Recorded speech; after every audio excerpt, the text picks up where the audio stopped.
उसके पास ऐसी शक्ति थी कि वह मरे हुए लोगों को फिर से जिंदा कर सकता था और सूखे बेजान पेड़ों को दोबारा हरा भरा बना सकता था। लेकिन इतनी शक्तियों के बावजूद वो खुद को बूढ़ा होने से नहीं रोक पाया। अमरता की शक्ति पाने के लिए उसने एक दंतकथा जैसी तलवार बनानी शुरू की। उसे बस इतना करना था कि ग्रहण के समय उस रत्न को तलवार में जड़ दे और वो हमेशा के लिए जीवित हो जाता। लेकिन उसके युवा शिष्य कोस ने ये सब देख लिया। उसके दिल में जलन और लालच पैदा हो गया और धीरे धीरे वो अंधकार में डूब गया। जैसे ही उसका गुरु अपना अनुष्ठान पूरा करने वाला था, कोस ने अचानक उस पर हमला कर दिया। उसने उस पर एक विशाल पत्थर गिरा दिया और अमरता की शक्ति खुद के लिए छीन ली। इसके बाद उसने उसे जमीन के गहरे अंदर दफना दिया। 1000 सालों तक वो वहीं अंधेरे में कैद रहा, नफरत और बदले की आग में जलता हुआ। उस पल का इंतजार करता रहा जब वो फिर से इस दुनिया में लौट सके। बहुत समय बाद एक छोटी लड़की गलती से उसके श्रापित खूल तक पहुंच गई। अपनी जिज्ञासा को रोक न पाने के कारण उसने उसे छूने की कोशिश की। जैसे ही उसने खूल को छुआ, एक कांटे ने उसकी उंगली चुभो दी। उसकी बड़ी बहन, जो उसे ढूंढते हुए वहां पहुंची थी, वो भी उस खूल के जादू से बच नहीं पाई और उसकी उंगली भी जबरदस्ती चुभ गई। जैसे ही ये हुआ, छोटी बहन अचानक कोमा में चली गई। उसकी आंखें सफेद हो गई और काली नसें उसके पूरे शरीर में फैलने लगी। कुछ ही समय में वही असर बड़ी बहन पर भी दिखने लगा। डर के मारे वे दोनों गांव की सबसे प्रसिद्ध चुड़ैल के पास पहुंची। चुड़ैल ने लड़की के शरीर पर फैली काली नसों को देखा और तुरंत उसके बालों की एक लट काटकर भविष्य देखने की कोशिश की। अचानक घना धुआं उठने लगा और काली ऊर्जा चारों तरफ घूमने लगी। उस रात दोनों बहनों के दिमाग में एक आवाज गूंजने लगी। वो वही था जो उन्हें वापस उस केबिन में बुला रहा था। इससे पहले कि वे कुछ समझ पाती, जमीन से बेलें निकल आईं और उन्हें कसकर जकड़ लिया। उसने उनसे एक सौदा किया। वो उन्हें अपार शक्ति देगा, लेकिन बदले में उन्हें उस जादुई तलवार को लाना होगा ताकि वो खुद को आजाद कर सके और फिर से इस दुनिया में लौट सके। फिल्म की शुरुआत में योद्धाओं का एक समूह जंगल में किसी को घूमता हुआ दिखाई देता है। उसी समय इवान का परिचय होता है, जो बाकी लोगों से अलग लगता है, जैसे वह इस दुनिया का नहीं हो। वो राजा ऑरेलिया का बेटा है, जो उस राज्य का शासक है। जब वो छोटा था, तब उसे शक्तिशाली ताकतों से बचाने के लिए उसके पिता ने एक जादुई तलवार का इस्तेमाल करके उसे दूसरी दुनिया में भेज दिया था। बचपन से लेकर जवान होने तक इवान लंदन में पला बढ़ा। अब अपने पिता के आदेश पर वह अपनी असली जादुई दुनिया में वापस लौट आया है। जैसे ही योद्धा जंगल में आगे बढ़ते हैं, एक बूढ़ा आदमी उन्हें रोकता है और एक अजीब जीव के बारे में बताता है, जो गांव के जानवरों को मार रहा है और अब लोगों के लिए भी खतरा बन चुका है। वह कहता है कि उसने उस जीव को क्रिकेट मैदान के पास देखा था। ये सुनकर सभी योद्धा अपने हथियार निकाल लेते हैं और तैयार हो जाते हैं। अचानक उन पर हमला होता है। हमला करने वाला जीव देखने में एक फुटबॉल जैसा लगता है, लेकिन असल में वो एक अजीब और खतरनाक राक्षस होता है। उसके सिर के नीचे कोई शरीर नहीं है, फिर भी वह बेहद ताकतवर है। वो अलग अलग दिशाओं से हमला करता है, लेकिन आखिरकार एक योद्धा फिनिश उसे अपने बैग में कैद कर लेता है। इसके बाद वे सभी अपने शहर व्हाइट सिटी लौट जाते हैं। इसके बाद दृश्य शहर के बाजार में बदलता है,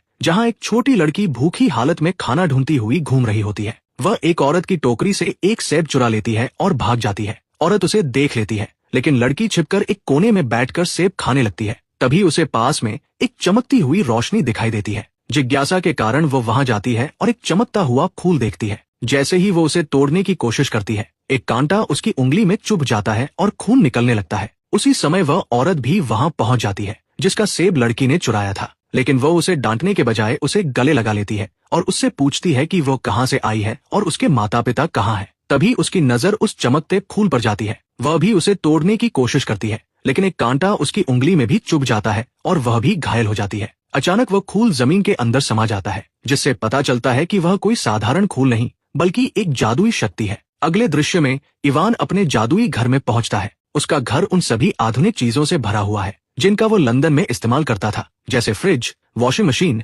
ओवन और टीवी। इन सबको चलाने के लिए उसने बाहर एक जनरेटर लगा रखा है। कुछ ही देर में फिल्म की हीरोइन एलिसिया वहां पहुंचती है। इवान और एलिसिया एक दूसरे से प्यार करते हैं और शादी करने की योजना बना चुके हैं। अचानक इवान के घर की सारी बिजली बंद हो जाती है। वो बाहर जाता है और देखता है कि एक गार्ड उसके जनरेटर को तोड़ रहा है, उसे किसी जीव समझकर। इवान गुस्से में गार्ड से बहस करता है और बताता है कि ये इस हफ्ते में दूसरा जनरेटर है जिसे उन्होंने नष्ट कर दिया है। दूसरी तरफ वो औरत छोटी लड़की को अपने घर ले जाती है, लेकिन लड़की अचानक बेहोश होकर गिर जाती है। उसकी हालत देखकर औरत डर जाती है। वह देखती है कि लड़की के शरीर पर अजीब निशान उभरने लगे हैं और कुछ ही समय में वही निशान उसके अपने शरीर पर भी आने लगते हैं। इसी बीच इवान अपने पिता के महल में जाता है, जहां वो जादुई तलवार रखी हुई है, वही तलवार जिससे उसे बचपन में दूसरी दुनिया में भेजा गया था। वह तलवार उठाकर उसे घुमाता है और एक पोर्टल खोलकर फिर से लंदन चला जाता है। वहाँ से वो बहुत सारा खाना और जरूरी सामान खरीदता है जिसे वो अक्सर जादुई दुनिया में लाता रहता है।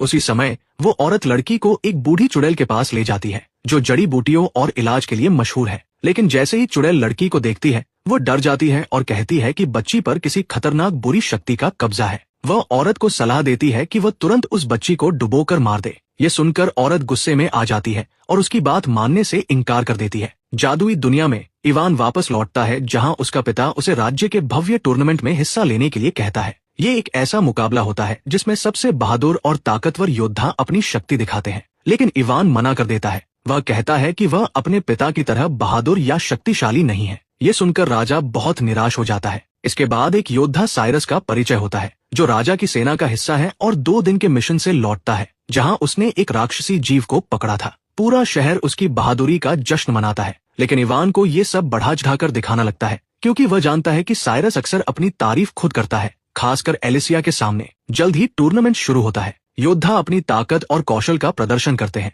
जिससे लोग बहुत प्रभावित होते हैं। साइरस भी शानदार प्रदर्शन करता है और लोगों के साथ साथ एलिसिया की भी प्रशंसा हासिल करता है। राजा ऑरेलिया एक बार फिर इवान को भाग लेने के लिए कहता है, लेकिन वो फिर मना कर देता है। राज्य के लोग मानते हैं कि इवान में एक सच्चे राजकुमार के गुण नहीं है। वो न तो अपने पिता की तरह बहादुर है और न ही बुद्धिमान। लोग उसका सम्मान सिर्फ इसलिए करते हैं क्योंकि वह राजा का बेटा है। अचानक आकाश में 2 चुड़ैलें दिखाई देती है और दृश्य पिछली रात के फ्लैशबैक में चला जाता है। वो औरत और छोटी लड़की वापस उसी जगह जाती है जहां वह चमकता हुआ खूल था। अचानक जमीन से बेलें निकलती है और उन्हें जकड़कर हवा में उठा लेती है। वे पूरी तरह एक अंधेरे दानव के नियंत्रण में आ जाती है जो उन्हें नए रूप में बदल देता है और आदेश देता है कि वे राजा के महल से जादुई तलवार चुरा लाएं। वर्तमान में वापस आते हुए वे दोनों चुड़ैलें गलीना और वर्वा महल में पहुंचती है। गलीना सैनिकों पर जादू करती है जिससे उनके चेहरे विकृत हो जाते हैं और वे राजा के खिलाफ हो जाते हैं। वर्वा, जो एक शक्तिशाली चुड़ैल है, पता लगाती है कि तलवार महल के अंदर है। वो अपना रूप बदलकर महल में उड़ते हुए अंदर जाती है ताकि तलवार चुरा सके। इसी बीच बाहर अफरातफरी मच जाती है क्योंकि जादू के प्रभाव में आए सैनिक सभी पर हमला करने लगते हैं। फिनिश और एलिसिया बहादुरी से उनका सामना करते हैं। जंगल वाली बूढ़ी चुड़ैल भी उनकी मदद के लिए आ जाती है, साथ ही एक शक्तिशाली जादूगर भी जिसने पहले इवान को दुनियाओं के बीच यात्रा करने में मदद की थी। इस हंगामे के दौरान पहले पकड़ा गया राक्षसी जीव भी भाग निकलता है। इसी बीच वर्वा तलवार चुरा लेती है और भागने की कोशिश करती है। तभी इवान अपना मोबाइल फोन उसकी ओर फेंकता है जो उसे लग जाता है और तलवार उसके हाथ से गिर जाती है। वर्वा भी जमीन पर गिर जाती है। इवान तुरंत तलवार उठाकर अपने पिता को दे देता है, लेकिन जब राजा ऑरेलिया उसे इस्तेमाल करने की कोशिश करता है तो वह ठीक से काम नहीं करती। तब पता चलता है कि इवान ने उस तलवार का बहुत ज्यादा इस्तेमाल किया है दुनियाओं के बीच यात्रा करने के लिए, जिससे उसकी शक्ति कमजोर हो गई है। राजा तलवार वापस इवान को दे देता है और उसे आदेश देता है कि वह इसे लेकर भाग जाए और हर कीमत पर इसकी रक्षा करे। इवान, फिनिश, एलिसिया, साइरस और बूढ़ी चुड़ैल के साथ वहां से भाग निकलता है। जाने से पहले वह उस पकड़े गए जीव को भी साथ ले जाता है। दूसरी ओर गलीना वर्वा और कुछ सैनिकों को उनके पीछे भेज देती है ताकि वे तलवार वापस ला सके। जंगल से भागते हुए दुश्मन सैनिक उनका पीछा करते हैं। बूढ़ी चुड़ैल अपनी जादुई शक्ति का इस्तेमाल करके भ्रम पैदा करती है। वह चलती हुई चीजें उत्पन्न करती है जिनमें एक झोपड़ी भी शामिल होती है जो नदी पार करती हुई दिखाई देती है। इससे दुश्मनों को लगता है कि वे लोग नदी के दूसरी तरफ भाग गए हैं, लेकिन असल में इवान और उसके साथी नदी के किनारे एक खोखले पेड़ के तने के अंदर छिपे हुए होते हैं और अपने पीछा करने वालों को सफलतापूर्वक धोखा दे देते हैं। वहां इवान बूढ़ी चुड़ैल से पूछता है कि वे लोग कौन थे और तलवार के पीछे क्यों पड़े हुए हैं। चुड़ैल उसे बताती है कि शैतान वापस आ चुका है और वो उस तलवार को हासिल करना चाहता है। वे सभी उसी शैतान के जादू के रूप हैं जो हमेशा से उसकी सेवा करते आए हैं। वो समझाती है कि हजारों साल पहले इस भूमि में एक जादूगर था। वो बहुत अच्छा इंसान था जो अपने स्पर्श से किसी भी चीज में जीवन भर सकता था,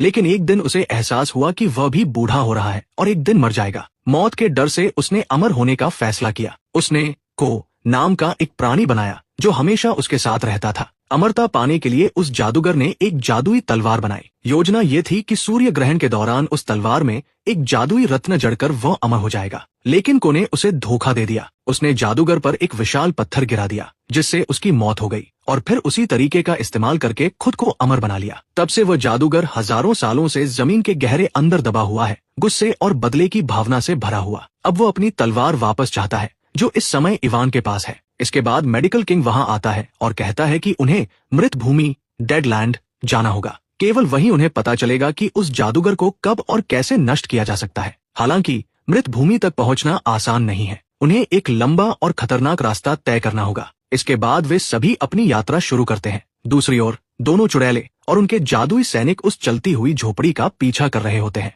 वे आखिरकार उसे पकड़ लेते हैं, लेकिन जब अंदर देखते हैं तो वहां कोई नहीं होता। गलीना झोपड़ी को जलाने का आदेश देती है। तभी अचानक एक और झोपड़ी प्रकट होती है और पहली झोपड़ी से टकरा जाती है, जिससे इवान और उसके साथी बच निकलते हैं। इसी बीच इवान और उसके साथी एक विशाल चट्टान के पास पहुंचते हैं, जहां उन्हें दो बड़े लोहे के छल्ले दिखाई देते हैं, जिन्हें कोई भी उठा नहीं पाता। बूढ़ी चुड़ैल अपने बैग से कुछ जादुई बेर निकालती है, जिन्हें खाने से उसे अपार शक्ति मिलती है। साइरस ये सब देखता है। फिर चुड़ैल और योद्धा मिलकर उन छल्लों को खींचते हैं और अचानक पानी से एक विशाल व्हेल निकलती है। तब पता चलता है कि जिसे वे चट्टान समझ रहे थे वो असल में उस व्हेल की पीठ थी। वो व्हेल उड़ने लगती है और उन्हें मृत भूमि की ओर ले जाती है। यात्रा के दौरान इवान चुपके से चुड़ैल के जादुई बेरों का बैग चुरा लेता है। लंबी यात्रा के बाद वे एक बर्फीले पहाड़ के पास पहुंचते हैं। वे व्हेल से उतरकर पैदल आगे बढ़ते हैं। इवान चोरी छिपे कुछ बेर खा लेता है और जबरदस्त ताकत हासिल कर लेता है। वह एक बड़ी चट्टान उठाकर सबको प्रभावित करता है और दावा करता है कि अब वो राजा बनने के योग्य है।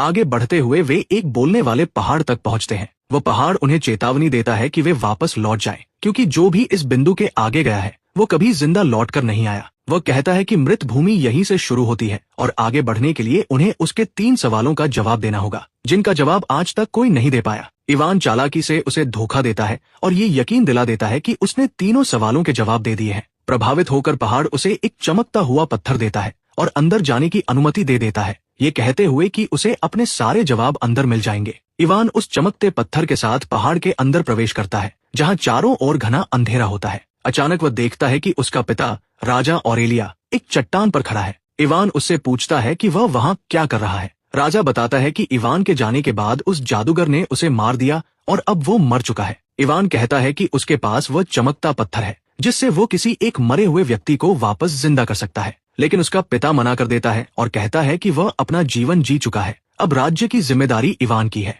फिर वह को बुलाता है और इवान से कहता है कि उसे तरफ फिर से शुरू करते हैं। एक बार फिर इवान जादुई बेरों का इस्तेमाल करके ताकत हासिल करता है और रास्ते की बाधाओं को हटाकर सबको प्रभावित करता है। बूढ़ी चुड़ैल को से पूछती है कि जादूगर को कैसे मारा जा सकता है, लेकिन इतने हजारों साल बीत जाने के कारण उसे ठीक से याद नहीं आता। वो बार बार उसके सिर पर मारती है, तब जाकर उसे कुछ याद आता है। वो बताता है कि जिस पत्थर से उसने जादूगर को मारा था उसे टुकड़ों में तोड़ना होगा, तभी जादूगर नष्ट होगा। लेकिन वह पत्थर केवल जादुई तलवार से ही टूट सकता है। एलिसिया याद दिलाती है कि तलवार इवान के पास है। ये सुनकर इवान चिंतित हो जाता है और स्वीकार करता है कि तलवार की शक्ति कमजोर हो गई है, क्योंकि उसने उसे बार बार दुनियाओं के बीच पोर्टल बनाने के लिए इस्तेमाल किया था। ये सुनकर सभी नाराज हो जाते हैं। इवान तलवार लेकर जंगल में चला जाता है और अपने किए पर पछताने लगता है। सोचते सोचते वो अनजाने में तलवार को जमीन में घुसा देता है। धरती की ऊर्जा तलवार की शक्ति को फिर से बहाल कर देती है। इसे जांचने के लिए वह एक चट्टान को 2 हिस्सों में काट देता है